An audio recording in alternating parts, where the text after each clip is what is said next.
പുത്രനെ തന്നവൻ ബാക്കി തരാതിരിക്കുവോ? അതേ ചോദിക്കുന്നേ. പുത്രനെ തന്നില്ലേ ചേച്ചി? പുത്രനെ തന്നില്ലേ?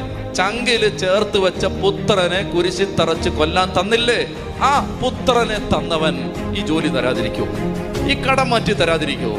പുത്രനെ തന്നവൻ ഈ പ്രശ്നത്തിന് ഇടപെടാതിരിക്കുവോ?